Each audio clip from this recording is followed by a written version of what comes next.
My earliest memory of Iltifat was actually not a memory, but there is video evidence of Iltifat putting a broom in place of the bottle that he had taken from my crib. My parents ultimately found him underneath the crib, drinking my bottle, and found that broom in my crib. So that's kind of how our relationship began.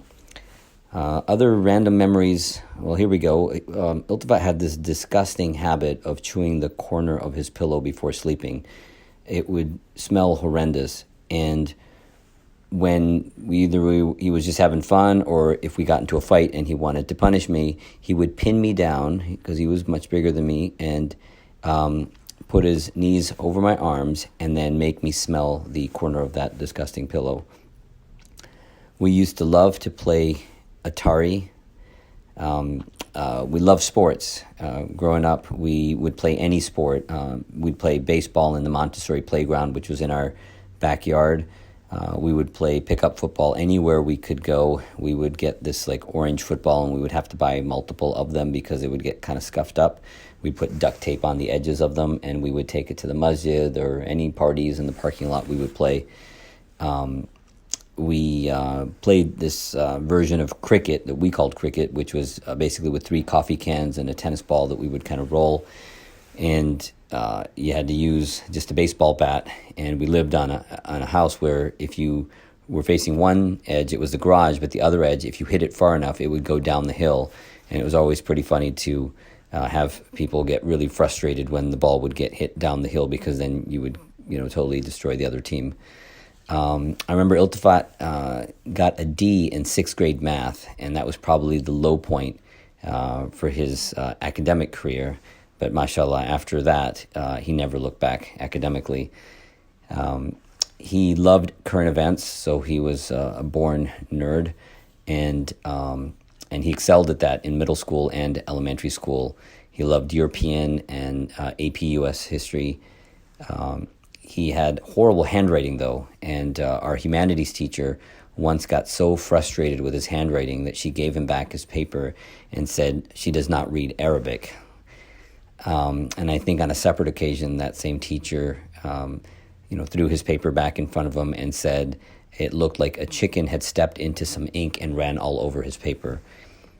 We all know Iltifat as somebody who loves to laugh at his own jokes, and we all laugh at him because of how bad those jokes are. He's always been very optimistic and pleasant, though. He embodies the meaning of his name, which is likable. I also remember making fun of him for husky pants. I don't think we need to say anymore. He would always complain in sports if he wasn't doing well, because he was diagnosed with what he would call a wheeze, which was actually wheezing. And then he would kind of get out of breath and just kind of hold his chest. I think he probably had exercise-induced asthma, and it was probably legitimate, but we usually just made fun of him. I remember on our first day of elementary school, when we moved to Fox Hills Elementary School, he got lost walking home from school, and I also got lost. But I asked the mailman that was driving by if he could help me find our house, and so the mailman just drove me around the house until I could recognize the house that we had just moved into. So I made it home before Iltifat, but when he finally got home, it was like a long time later. He was so angry that when he was walking towards the house, I still have an image of him throwing his hat, his lunchbox, his backpack. So it was pretty hilarious.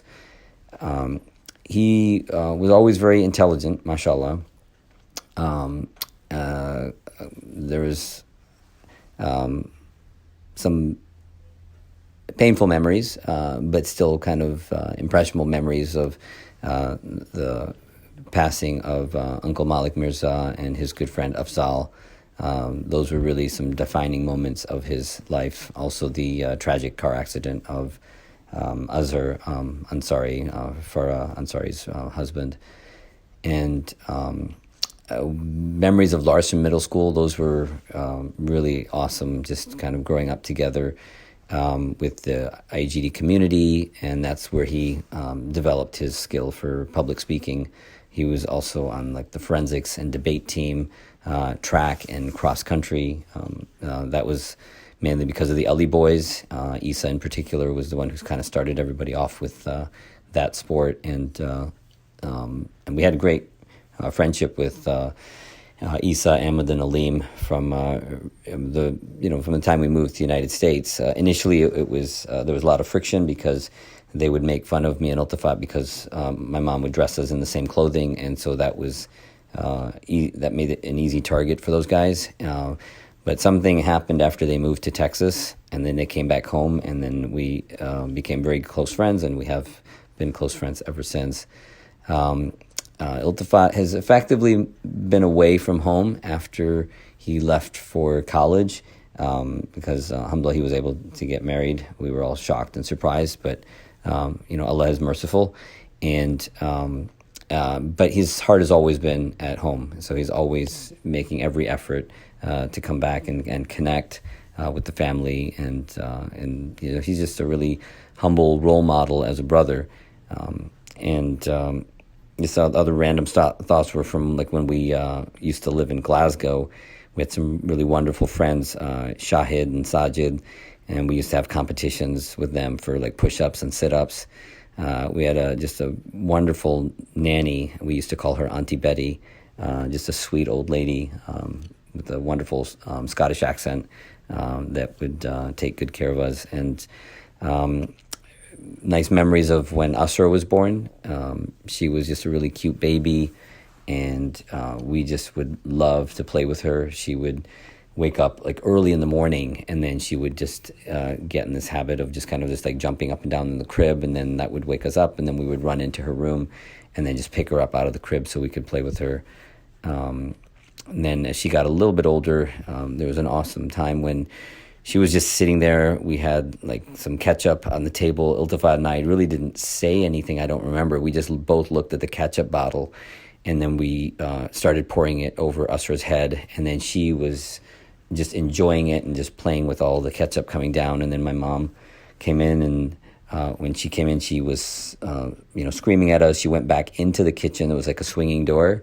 And when she came back out of the swinging door, she had like one of the wooden spoons, and then she was ready to kind of like throw that at us. And so we started running over to the bathroom, and then she threw it, and it kind of went whizzing by my ear. And then alhamdulillah, Iltifat was taller than me, so he was able to reach the lock in the bathroom, and so he was able to latch that on.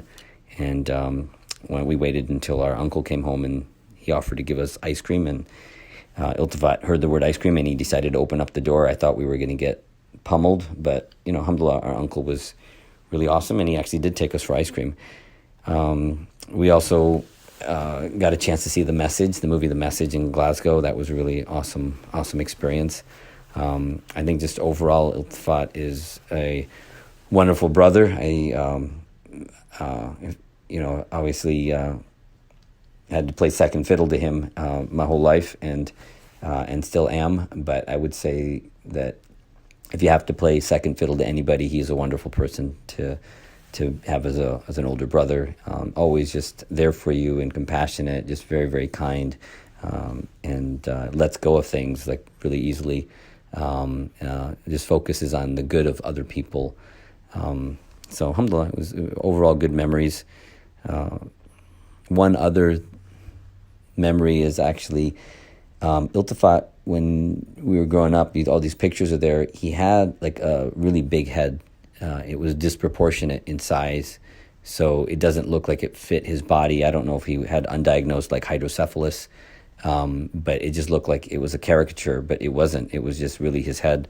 But alhamdulillah, he's not arrogant. It's just that he just has been blessed with a physically big head. So, but overall, we want to wish you a happy 50th birthday. It's an incredible blessing from Allah subhanahu wa ta'ala that we've been able to get close over the years, and to be able to forge a relationship not just as brothers but also in business, and going through those financial kind of decisions and stuff that can sometimes be stressful, but to be able to maintain a strong friendship and that dimension of our lives is absolutely a wonderful, wonderful blessing that not very many people get a chance to experience in their lives. And so may Allah bless you and give you a long and healthy and peaceful life.